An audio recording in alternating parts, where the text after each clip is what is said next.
Hey everybody, it's lunchtime, and today I plan on making something a little bit different. Bear with me. Trying to show you what I'm doing, but I didn't want to have a huge amount of mess. The kitchen's pretty messy right now. Anyway, I hope everyone is doing well. I hope you're safe. I hope you're at home. I hope that that everything going on in the world has stayed away from you and the ones that you love. And if it hasn't, then I want you to know that I have you in my prayers, and we're going to get through this. And part of getting through this is staying at home and using what we've got. And I had a pickup order the other day from Walmart, and I was supposed to get 8 hot dogs, and they gave me 16. And I have no hot dog buns, but I did have some skewers that I had bought a while back from Amazon, and I thought, well, we'll make some homemade corn dogs. That'll be really good, and I'll have enough that I can put in the freezer, because y'all know that I like to put things in the freezer and can and dehydrate and all that. What I have in here, in this bowl, is 1.5 cups of cornmeal mix. Now, I'm in the South, and we predominantly use white cornmeal or cornmeal mix, and so that's what I have. If you have yellow cornmeal or cornmeal mix, that's fine. The reason that I'm using cornmeal mix, besides the fact that it's what I have, is, and the reason that I always use it, as you know from my cornbread recipe, which I'll link in case you want to make some southern cornbread, is that way you don't have to worry about the leavening agents. You don't have to worry about having the baking soda and baking powder. Anyway, I have 1.5 cups of my cornmeal mix. I have 1.5 cups of just all-purpose flour, and I have 2 teaspoons of sugar. The sugar should, now, and I'm a disclaimer, I've never made these at home before, so we're experimenting together.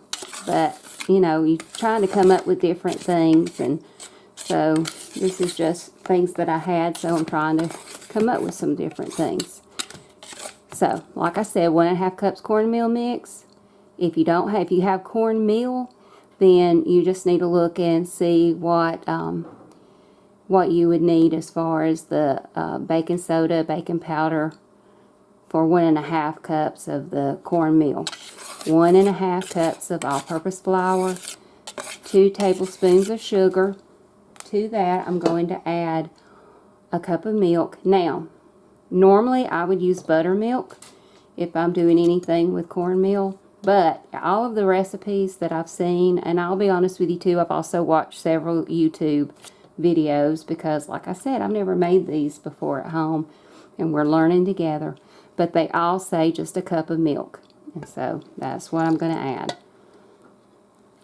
And also, some recipes that I saw had 1 egg and some had 2. I'm going to use 2 beaten eggs, and the reason being is that I think that it'll probably give it a better consistency.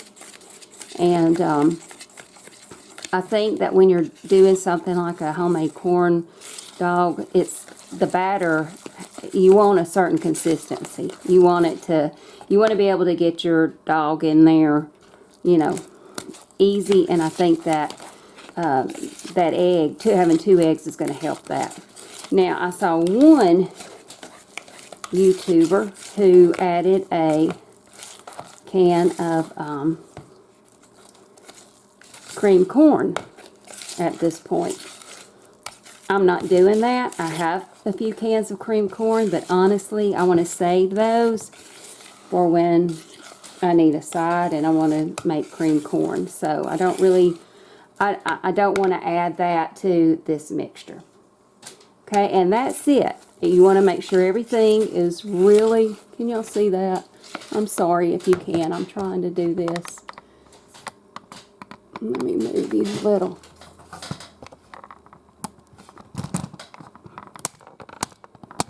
Okay, I think that's better. I'm trying to do this as economically as I can. Get the most bang for my buck. Now, what they all do next is they take a glass. You want a tall glass.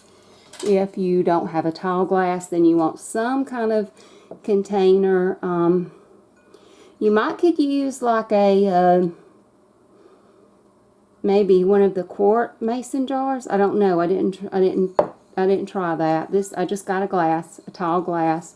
If you had like the container, one of them I saw used said that in a pinch you could use like the container that your oil came in that you're using for your fryer or for your stove. You could do that, or if you had, like I'm looking at a tall Planters peanut canister, you could use something like that if you don't have a tall glass. You know, just improvise. That's what we're all learning about, isn't it, in these days? So what you do next is you're going to pour. Let me get this where y'all can see it. I don't know how. Oh, wait a minute. I got some on the bottom that didn't get mixed in. Okay. And that's one thing you really want to. I'm making a mess, y'all. You really want to make sure everything's incorporated. Don't do like I just did and start putting your mixture in there. Okay, sorry about that, guys, but we had to switch to my camera. I thought that I had I had to switch to my phone. I thought I had my camera charged, but evidently not. What I'm doing now is you're taking each hot dog and you're going to try to get that moisture off. You know, just kind of give it a pat down. And then after you do that, you want to get your skewer. Now, these skewers, you want to make sure that you've had these soaking in water for at least 30 minutes. That's very important because you don't want your skewers to burn. Now I'm going to try to get this to go just straight through. I don't want it to go through the outside. And it did. Okay. Ooh, and it's... Okay. There we go. Okay, we got that in. Now, what I've seen, some of the people that I watched, they used flour. Some didn't use anything. And then some people, well, not some people, one used cornstarch. I want to save my cornstarch, and this doesn't take that much. Plus, I don't know, that one didn't seem like an idea I wanted to do. And you just kind of want to, just kind of tap it to get all of that excess off. And then you just want to take your batter, and I think Rachel's right, I may have put too much in, and you want to put it all the way down in there. You want to make sure that all of it gets coated, and that means that if I have to help it a little, I will. Okay, and then you're going to take that out, and it didn't get coated. Let's try that again. Swish it around.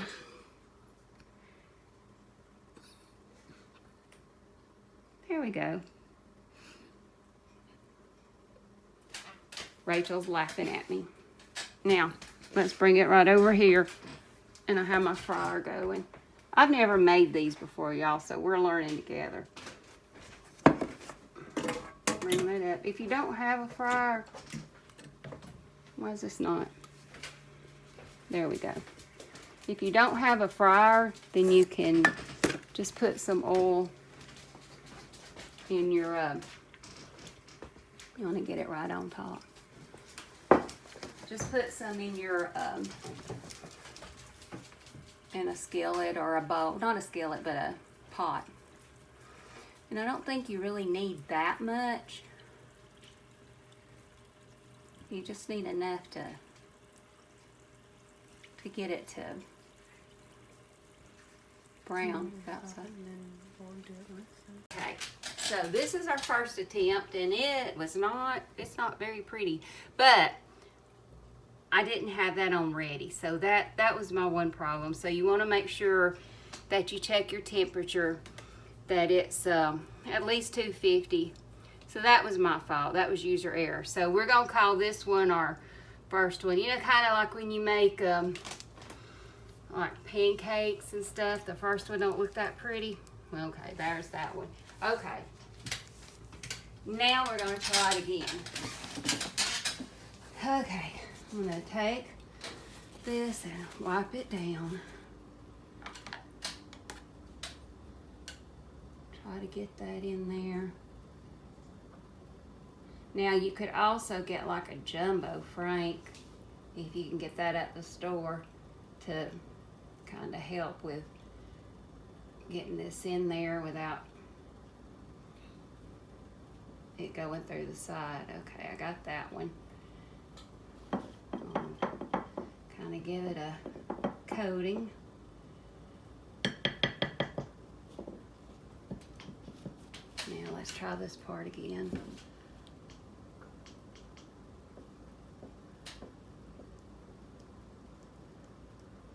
Okay, that one went in better, I think. If I can get that part right there.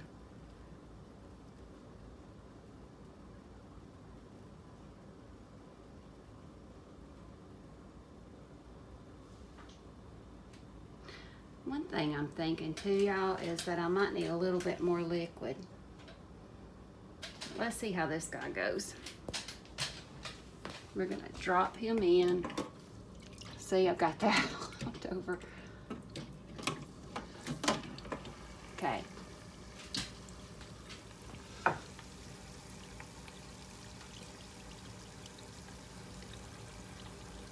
I've never made these before, but the only way to learn how to make new recipes, learn new skills, is to just do them. These may be ugly, they may not be pretty. I may learn, okay, next time I want to add a little bit more liquid to my recipe, or I want to do this or that, but they're still going to be good. You can tell they're going to be good. And you have to just try new things when you're in the kitchen. You have to experiment. We're doing a lot of that right now because you have to use what you got. And if that means that your corn dogs aren't really pretty but they taste good, then you're a success. Right, Rachel? Mm-hmm. Let's give this guy a little time.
So we just kept making corn dogs one after another, and the more that we made, the better they looked, because I kept adding just a little bit of the milk, and that gave the better consistency to the mixture.